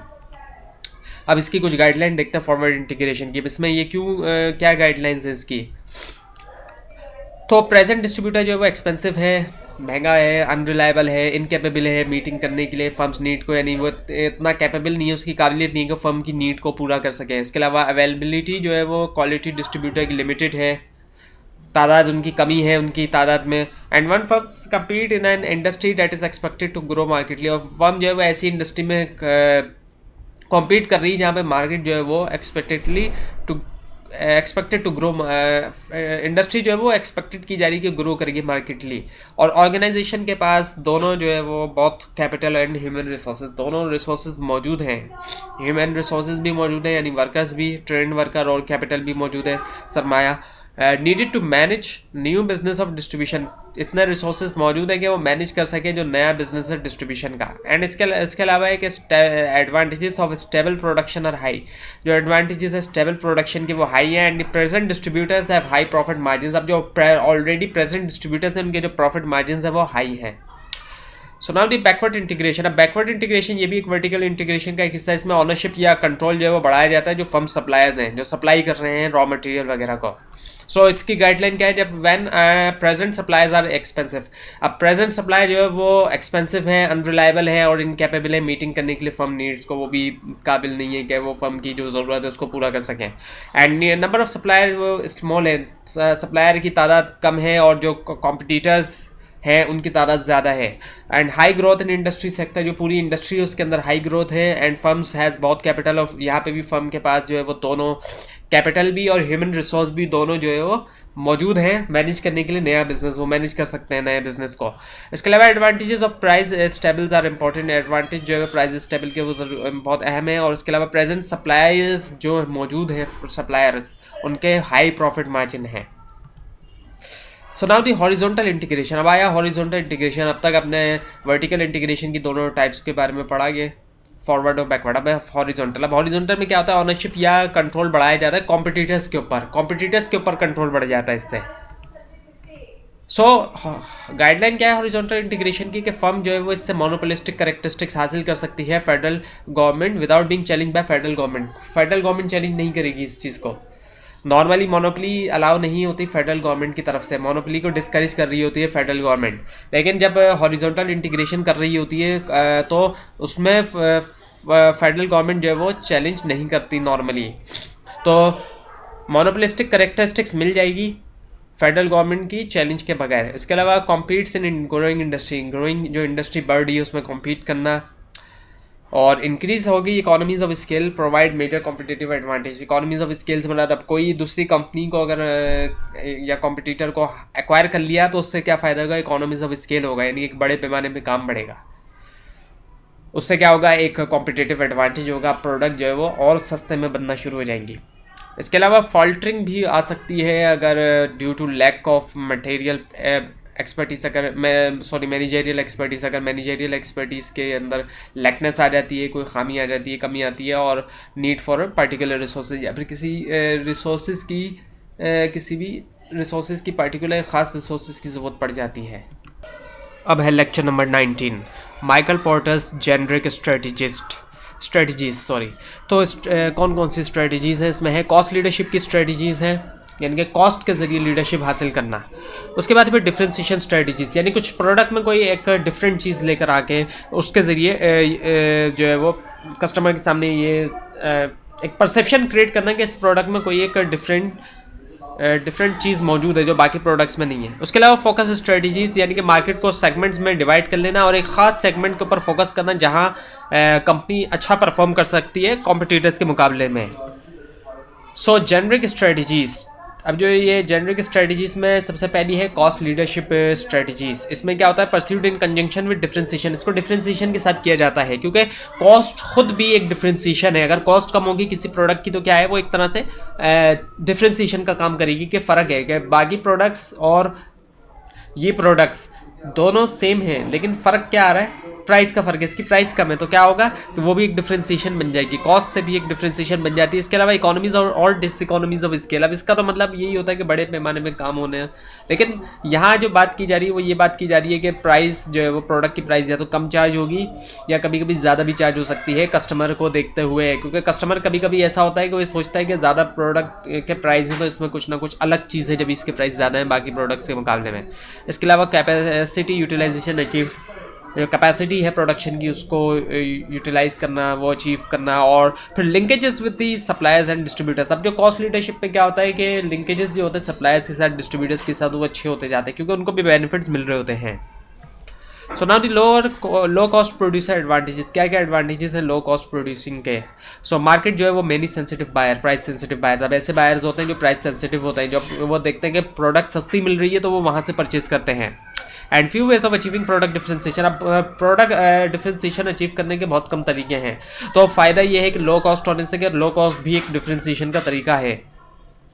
So buyers not sensitive to brand differences. अब ये भी है कि अगर कम कॉस्ट पे बनाई जा रही है प्रोडक्ट और कम प्राइस उसके चार्ज किए जा रहे हैं तो बायर्स जो है वो अगर सेंसिटिव नहीं है ब्रांड डिफरेंसेस से, कभी कभी बायर जो है वो बहुत कुछ बायर्स ऐसे होते हैं जो ख़ास ब्रांड को प्रेफर कर रहे होते हैं चाहे उसकी प्रोडक्ट महंगी भी क्यों नहीं हो, इस वजह से तो बायर जो है वो सेंसिटिव नहीं होना चाहिए ऐसे केस में ब्रांड डिफरेंसेस में। उसके अलावा large number of buyer with bargaining power. Bargaining जो करता है बायर, उसकी जो है बार्गेनिंग पावर है। जब लो कॉस्ट पे प्रोडक्शन होती है तो फिर वो एक एडवांटेज बन जाता है बार्गेनिंग पावर जब करता है बायर। जब लो कॉस्ट पे हो रही है तो जब वो बार्गेन करके प्राइस गिराएगा तो उसको कम प्राइस पे प्रोडक्ट दे दी जाती है।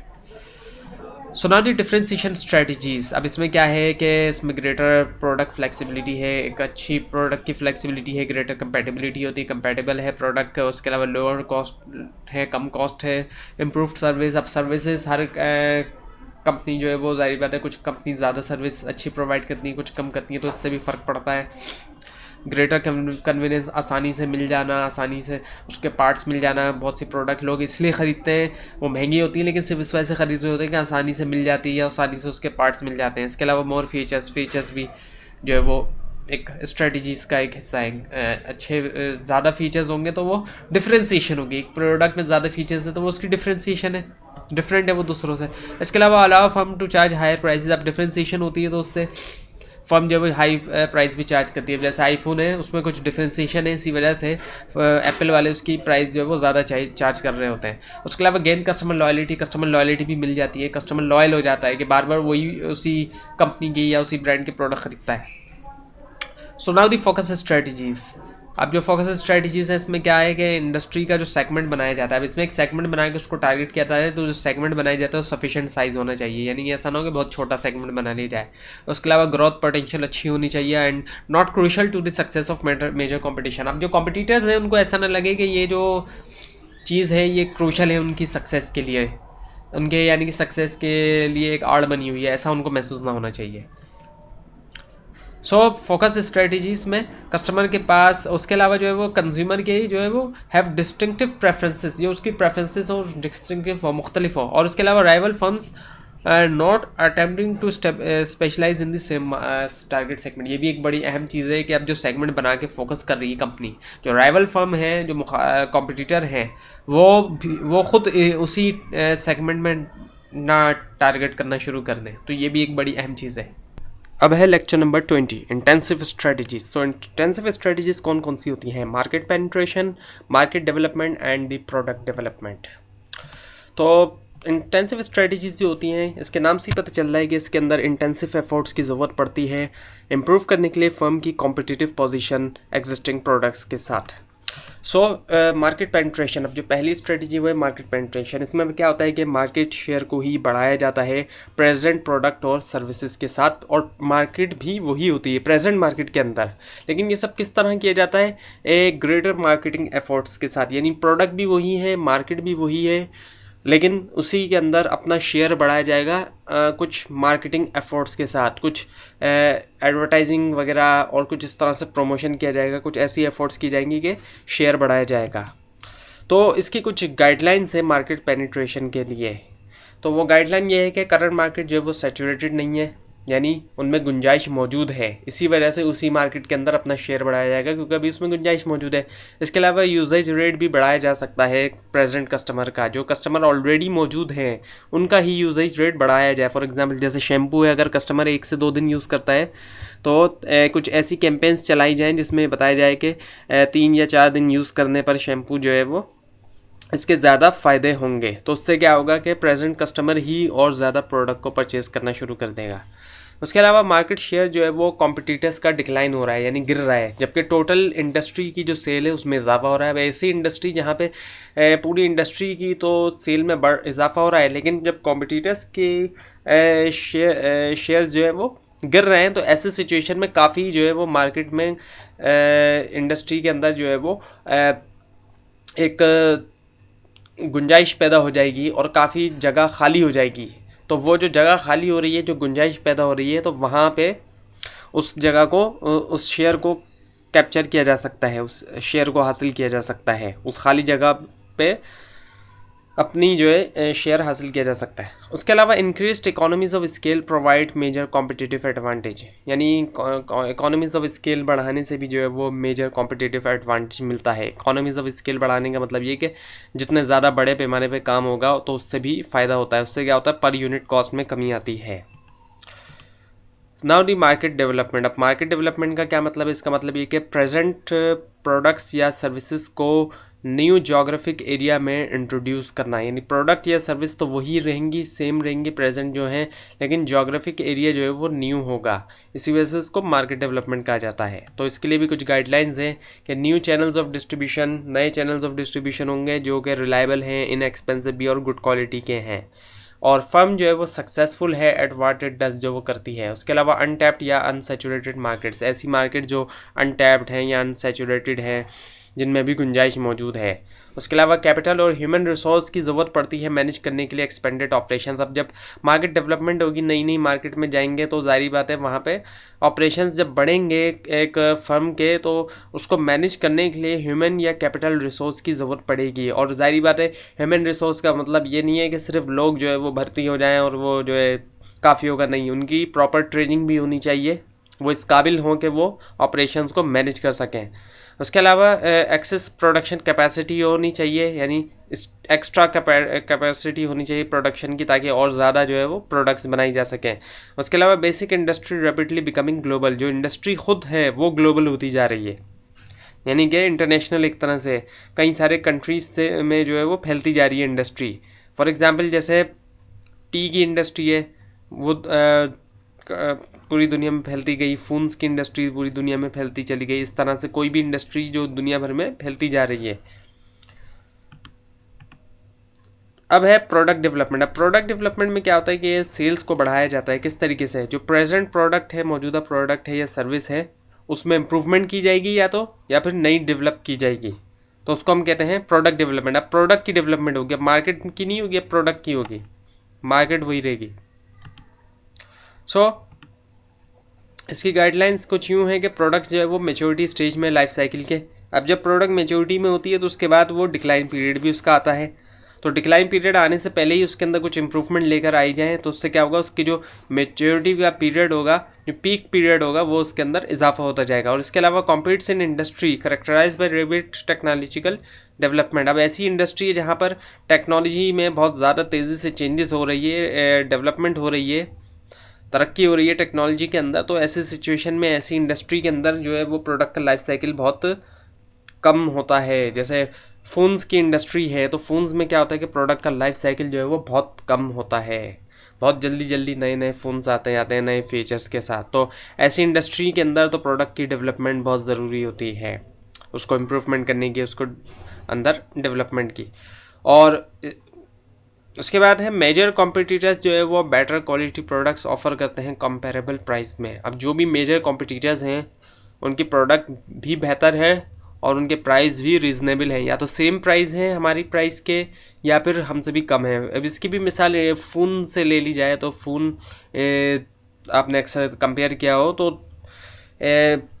ऐसा भी होता है कुछ कंपनीज़ के फ़ोन की अंदर फीचर्स भी बहुत ज़्यादा होते हैं और उनकी प्राइस या तो सेम होती है दूसरी कंपनी के मुकाबले में या फिर उससे भी कम होती है और फीचर भी उनमें ज़्यादा होते हैं। तो यहाँ पे भी यही बात है कि मेजर कॉम्पिटिटर जो है वो बेटर क्वालिटी प्रोडक्ट ऑफर कर रहा है कंपेरेबल प्राइसेस में and compete in high growth industry. High growth industry के अंदर जो है प्रोडक्ट डेवलपमेंट एक बहुत ही अच्छी स्ट्रेटजी है और strong research and development capabilities, जो रिसर्च एंड डेवलपमेंट की जो कैपेबिलिटीज़ हैं, जो काबिलियत है, वो स्ट्रॉन्ग होना। अब है lecture number 21, intensive strategies, guideline for product development. अब प्रोडक्ट डेवलपमेंट के लिए क्या क्या गाइडलाइंस हैं। प्रोडक्ट्स जो है वो मेच्योरिटी स्टेज में है लाइफ साइकिल की। मेच्योरिटी स्टेज का मतलब ये होता है कि पीक पीरियड पे है, पीक में जब होती है प्रोडक्ट जिस स्टेज में, वो मेच्योरिटी स्टेज होता है।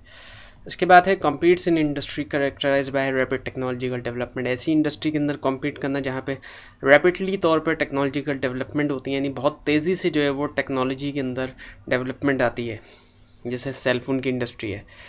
इसके अलावा मेजर कॉम्पिटिटर्स जो है वो ऑफ़र कर रहे हैं better quality products at comparable prices, यानी जो मेजर कॉम्पिटिटर्स हैं उनकी प्रोडक्ट की क्वालिटी भी बेटर है और उनके जो प्राइस हैं वो भी रीज़नेबल हैं। उसके बाद फिर कॉम्पीट इन हाई ग्रोथ इंडस्ट्री, ऐसी इंडस्ट्री में कॉम्पीट करना जहाँ जिस इंडस्ट्री के अंदर ग्रोथ हो रही है। And the research, strong research and development capabilities, और फर्म की जो है वो रिसर्च और डेवलपमेंट की कैपेबिलिटीज़ जो है वो स्ट्रॉन्ग है, काफ़ी मजबूत है फर्म के पास रिसर्च और डेवलपमेंट के जो रिसोर्सेज हैं। Now the diversification strategies. अब डाइवर्सिफिकेशन स्ट्रेटजीज 3 तरह की हैं, concentric diversification, conglomerate diversification and the horizontal diversification. So diversification strategies होती क्या हैं। डाइवर्सिफिकेशन स्ट्रेटजीज़ के अंदर एक फर्म जो है वो नई इंडस्ट्री के अंदर एंटर होती है, जो नए जिस तरह का वो करंट बिजनेस कर रही होती है उसके अलावा किसी नए बिजनेस के अंदर वो एंटर हो जाती है, इसको हम कहते हैं डाइवर्सिफिकेशन स्ट्रेटजीज़। तो अब इस दौर के अंदर डाइवर्सिफिकेशन जो है वो लेस पॉपुलर होती जा रही है, क्योंकि फर्म्स के लिए मुश्किल है, ऑर्गेनाइजेशन के लिए मुश्किल है कि वो मैनेज कर सकें डाइवर्स बिजनेस एक्टिविटीज़, मतलब मुख्तलिफ़ तरह के बिज़नेस को मैनेज करना किसी ऑर्गेनाइजेशन के लिए एक मुश्किल है। इसी वजह से ये जो है वो लेस पॉपुलर होती जा रही है, लेकिन 80s और 90s के दौर में ये काफ़ी पॉपुलर थी। So first one is the concentric diversification. इसमें क्या होता है कि नई प्रोडक्ट ऐड की जाती है, लेकिन रिलेटेड प्रोडक्ट होती है, जो करंट प्रोडक्ट होती हैं उससे रिलेटेड होती है ये। सो इसकी जो गाइडलाइंस है वो क्या है, कॉम्पीट करना नो या फिर स्लो ग्रोथ इंडस्ट्री में, ऐसी इंडस्ट्री में कॉम्पीट करना जहाँ पे जिसकी ग्रोथ जो या तो बहुत स्लो है या नहीं है। उसके अलावा ऐड करना नई और रिलेटेड प्रोडक्ट्स करने से क्या होता है कि इंक्रीज़ होती है सेल्स जो है वो करंट प्रोडक्ट की। अब जो नई प्रोडक्ट ऐड हुई है, जब उसको कस्टमर यूज़ करते हैं और वो प्रोडक्ट कस्टमर्स को पसंद आती है, तो फिर जो पुरानी प्रोडक्ट्स होती हैं उसको भी लोग फिर जो है वो परचेज़ करना शुरू कर देते हैं उस ऑर्गेनाइजेशन की। उसके अलावा new and related product offered eight competitive prices, competitive prices पे ऑफ़र करना जो भी नई और रिलेटेड प्रोडक्ट लाई जाएगी। उसके अलावा करंट प्रोडक्ट्स जो है वो डिक्लाइन स्टेज में होती हैं प्रोडक्ट लाइफ साइकिल के, तो ऐसे सिचुएशन में भी फिर नई प्रोडक्ट लाई जाती है। And strong team, management team, और मैनेजमेंट टीम स्ट्रॉन्ग होनी चाहिए। Now the conglomerate diversification. अब कॉन्ग्लोमेरेट डाइवर्सिफिकेशन क्या है, इसका मतलब ये कि नई प्रोडक्ट लेकर आना, नई प्रोडक्ट को ऐड करना, लेकिन वो अनरिलेटेड हो करंट प्रोडक्ट या सर्विस से। सो इसकी गाइडलाइन क्या है कि एनुअल सेल्स और जो प्रॉफिट्स हैं उनमें डिक्लाइन आ जाए, एनुअल सेल्स और प्रॉफिट्स जो है वो गिर रहे हों। उसके अलावा कैपिटल और मैनेजरियल टैलेंट मौजूद हो कम ऑर्गेनाइजेशन के पास, ताकि वो कम्पीट करे सक्सेसफुली न्यू इंडस्ट्री में, नई इंडस्ट्री के अंदर वो अच्छी तरीके से मुकाबला कर सके। इतना कैपिटल मौजूद हो और इतना मैनेजरियल टैलेंट हो, यानी मैनेजमेंट जो है उसके पास ऐसा टैलेंट है कि वो कम्पीट कर सके नई इंडस्ट्री में भी। उसके अलावा फाइनेंशियल सिनर्जी हो एक्वायर और एक्वायरिंग फर्म के दरमियान, यानी जो जिस फर्म को एक्वायर किया गया और जो फर्म एक्वायर कर रही है, इन दोनों के दरमियान सिनर्जी हो जाए, फाइनेंशियल सिनर्जी हो जाए। सिनर्जी का मतलब है जैसे एक और एक मिलके दो नहीं बल्कि 3 की पावर बन जाए, तो वो जो है सिनर्जी होनी चाहिए फाइनेंशियली तौर पे। उसके बाद फिर एग्जिस्टिंग मार्केट जो है वो प्रेजेंट प्रोडक्ट की वो सैचुरेटेड हो चुकी हैं, अगर यानी कि जो करंट प्रोडक्ट है, प्रेजेंट प्रोडक्ट है, उनकी जो मार्केट है वो सैचुरेट हो गई है, उसके अंदर गुंजाइश नहीं है। Now the horizontal diversification. अब हॉरिजॉन्टल डाइवर्सिफिकेशन में नई प्रोडक्ट लाई जाती है अनरिलेटेड होती है प्रोडक्ट और सर्विस फॉर प्रेजेंट कस्टमर, लेकिन कस्टमर जो है वो प्रेजेंट होते हैं, प्रेजेंट कस्टमर के लिए अनरिलेटेड किस्म की नई प्रोडक्ट लाई जाती है। सो इसकी गाइडलाइन क्या है कि रेवेन्यूज़ जो होते हैं करंट प्रोडक्ट या सर्विस से वो सिग्निफिकेंटली इंक्रीज होंगे by adding the new unrelated products and highly competitive and और no industry growth industry with low margin and return.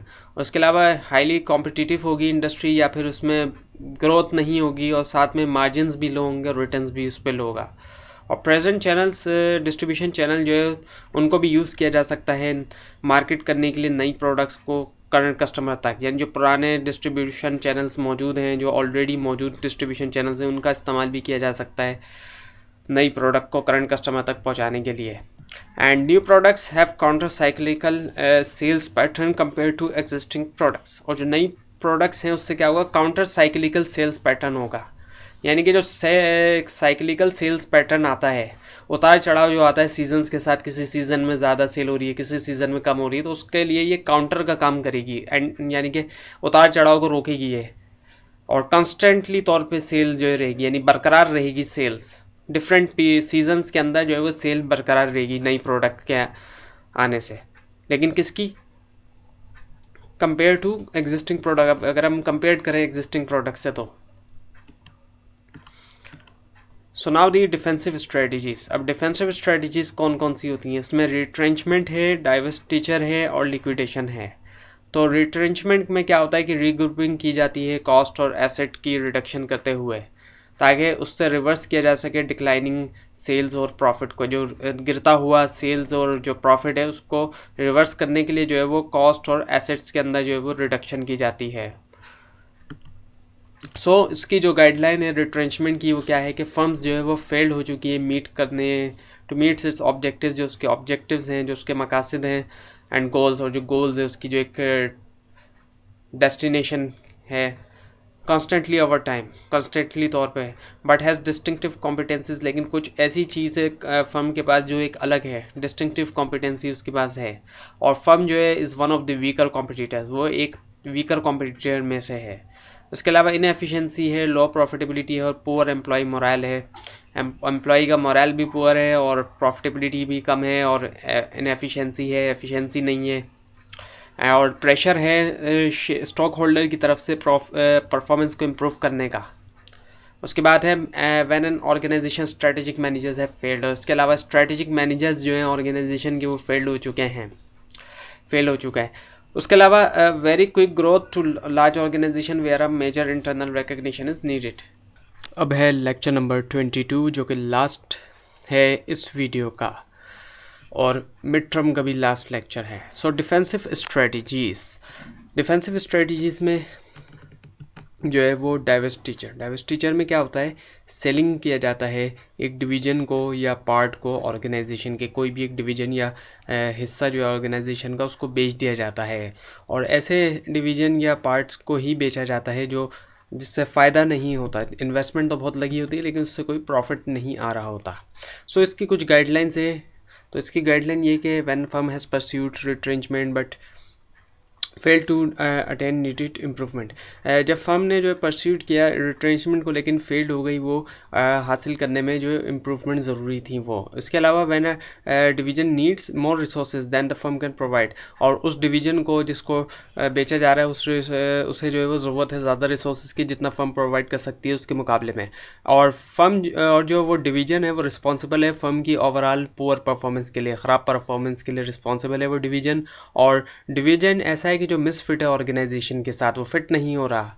और उसके अलावा when a large amount of cash is needed, जब बहुत ज़्यादा कैश जो है वो ज़रूरी है and can not be obtained from other sources, और उसको किसी दूसरी सोर्स से हासिल नहीं किया जा सकता। सो अब आपके सामने कुछ रिसेंट डाइवेस्टिचर की एग्जांपल दी हुई है। अब ये जो एग्जांपल दी हुई है अब तो खैर ये रिसेंट नहीं रहे, तो इनमें से कुछ एग्जांपल्स मैं आपके सामने पढ़ता हूँ, बताता हूँ आपको। तो पहली जो एग्जांपल है वो उसमें जो पेरेंट कंपनी थी वो डेल थी, डेल कंप्यूटर, जो कि आप भी जानते हैं डेल के कंप्यूटर आपने यूज़ भी किए होंगे, देखे भी होंगे। तो इन्होंने जो अपना डिवीज़न को बेचा वो था वेब होस्टिंग का डिवीज़न, जिस पे वेब होस्टिंग की सर्विस थी। तो और उसको अक्वायर किया जिस कंपनी ने, उसका नाम था फोन ग्रुप, इसी तरह सिटी ग्रुप है, इनकी जो जिस इससे को इन्होंने डाइवेस्ट किया वो था सिटी कैपिटल का, और एक्वायर जिस कंपनी ने किया वो थी जीई कैपिटल फ्लीट सर्विसेज। इसी तरह मेट एक कंपनी थी जिसने ब्लॉड गेट जो है ब्लॉजिट जो है इसको जो है इन्होंने डाइवेस्टेड किया, और इसको जो एक्वायर किया कंपनी ने वो थी मिडिल बाय कॉरपोरेशन। इसी तरह और भी एग्जांपल्स यहाँ दी गई हैं, आप अगर चाहें तो इसको 22 लेक्चर की पावर पॉइंट स्लाइड पे जाके पढ़ सकते हैं।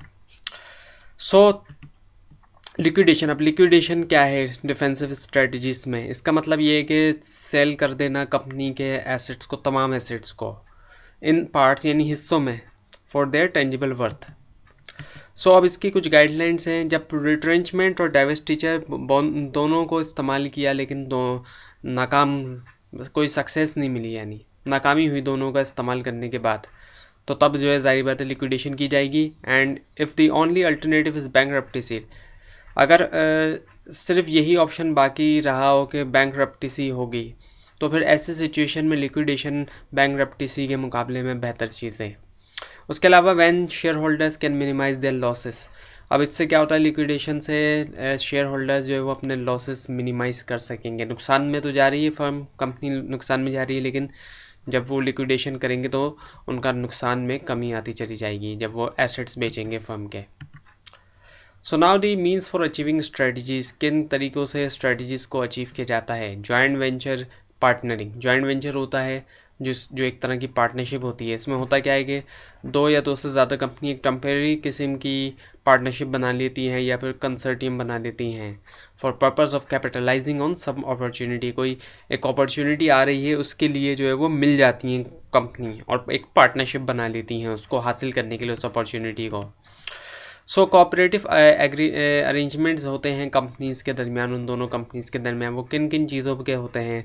रिसर्च एंड डेवलपमेंट की पार्टनरशिप होती है, दोनों कंपनीज़ की आपस में पार्टनरशिप हो जाती है। इसके अलावा क्रॉस डिस्ट्रीब्यूशन एग्रीमेंट्स होते हैं, दोनों आपस में एक दूसरे को डिस्ट्रीब्यूशन में मदद करती हैं।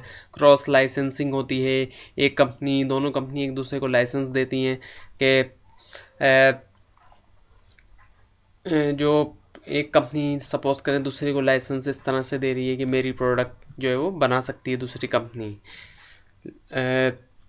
उसको लाइसेंस दे दिया और बदले में उससे कुछ पेमेंट ली, तो उसको कहेंगे लाइसेंसिंग। तो इसी तरह से एक दूसरे को लाइसेंसिंग की जाती है।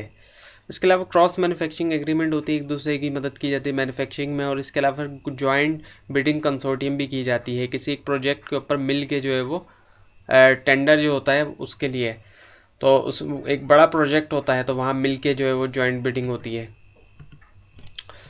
Now we have the problems causing joint venture to fail. अब कौन सी प्रॉब्लम्स होती हैं जिसके से जॉइंट वेंचर फेल्स होते हैं?